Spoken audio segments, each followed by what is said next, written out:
नमस्कार दोस्तों, आज की कहानी है बहू तू तो मेरी सगी बहू से बढ़कर है। जानकी, यह देख मेरी नई साड़ी कल ही खरीद कर लाई हूँ। पूरी 15,000 की है। मैं तो यही पहनूंगी, शादी में सरला ने इतराते हुए कहा। जानकी की आंखें इस साड़ी को देखकर फैल गई। और तू कैसी साड़ी लेकर आई है? तूने तो दिखाई ही नहीं। जानकी की जेठानी सरला ने जानकी से पूछा। वह भाभी, मैं अभी लाई नहीं हूँ, 1-2 दिन में बाजार जाऊंगी बस, जानकी ने झेपते हुए कहा। यह सुनकर सरला होले होले व्यंग्य से मुस्कुराने लगी। उनकी मुस्कुराहट से जानकी के कलेजे पर जैसे छुरियां चलने लगी। उसे पता था सरला भाभी ने सिर्फ उसे जलाने के लिए ही उसे अपनी साड़ी दिखाने बुलाया था। जानकी और सरला दोनों देवरानी जेठानी एक ही गली में अलग अलग मकान में रहती थी। सरला के पति का अच्छा खासा व्यापार था, वहीं जानकी के पति की सिर्फ किराने की दुकान थी। उस पर 3 बच्चों की पढ़ाई लिखाई। आज के महंगाई के ज़माने में घर का खर्चा ही मुश्किल से निकलता था। 1 हफ्ते बाद उनकी मौसी सास के बेटे की शादी थी। वहां जाने की तैयारियां चल रही थी। जानकी की आंखों के सामने वह 15,000 की साड़ी घूमती रही। सुबह उसने हिचकते हुए अपने पति से कहा, सुनिए जी, शादी में पहनने के लिए मेरे पास कोई ढंग की साड़ी भी नहीं है। अरे भाग्यवान, इतनी साड़ियाँ तो हैं, कोई भी पहन लेना।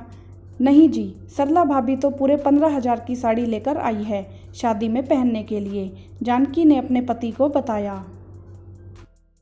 जानकी, तुम्हें उनकी बराबरी करने की ज़रूरत नहीं है। वैसे भी हमारी मौसी जी बहुत ही सरल स्वभाव की हैं। मैं उन्हें बचपन से जानता हूँ। उन्हें ज़्यादा दिखावा पसंद नहीं है। महंगी साड़ी लाने से अच्छा अगर हम दूल्हा दुल्हन के लिए कोई अच्छा सा तोहफा लेकर जाएंगे तो अच्छा लगेगा, जानकी के पति ने उसे समझाते हुए कहा। जानकी बेचारी मन महसूस कर रह गई। उसे पता था कि यही जवाब मिलने वाला है, लेकिन उसके मन में महंगी साड़ी पहनने की ललक बनी रही। शादी के 2 दिन पहले वे लोग सहपरिवार मौसी जी के यहाँ पहुँच गए। शादी की खूब रौनक थी। घर में हर कोई सज धज के घूम रहा था। जानकी की जेठानी सरला भी अपने जेवरों और साड़ी का प्रदर्शन कर रही थी।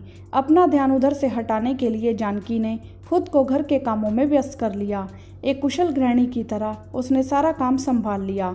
शाम को मौसी सास जानकी के पास आई और उसे एक पैकेट देते हुए कहा, जानकी बहू, यह एक साड़ी मैंने तुम्हारे लिए तैयार करवाई है। देखो तो कैसी है, तुम्हें पसंद भी है या नहीं? जानकी ने खोल कर देखा तो देखती रह गई। साड़ी बहुत ही सुंदर थी, बहुत महंगी भी लग रही थी। अगर तुम्हें अच्छी लगे तो कल शादी में यही साड़ी पहन लेना, मुझे बहुत खुशी होगी, मौसी सास ने मनुहार करते हुए कहा। लेकिन मौसी जी, इसकी क्या ज़रूरत थी? जानकी ने मौसी जी से कहा। बहू, तू तो मेरी सगी बहू से भी बढ़कर है। किस तरह तूने शादी का सारा काम संभाल लिया। ऐसे तो सगी बहुएं भी नहीं करती, नहीं तो कोई तो बस अपने शरीर को ही देखती रहती है।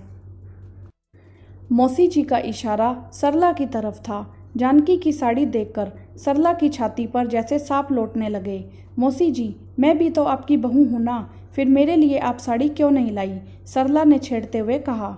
यह सुनकर मौसी जी बोली, तेरे पास तो पहले से इतनी महंगी साड़ियों का भंडार है, मेरी लाई हुई साड़ी भला तुझे कैसे पसंद आएगी? जानकी बहुत खुश थी। उसकी महंगी साड़ी पहनने की तमन्ना जो पूरी हो गई थी, वही अब सरला को अपनी साड़ी हल्की लग रही थी। जानकी की महंगी साड़ी उसे मुंह चिढ़ा रही थी। वीडियो को लाइक करें, शेयर करें और चैनल को सब्सक्राइब भी करें। धन्यवाद।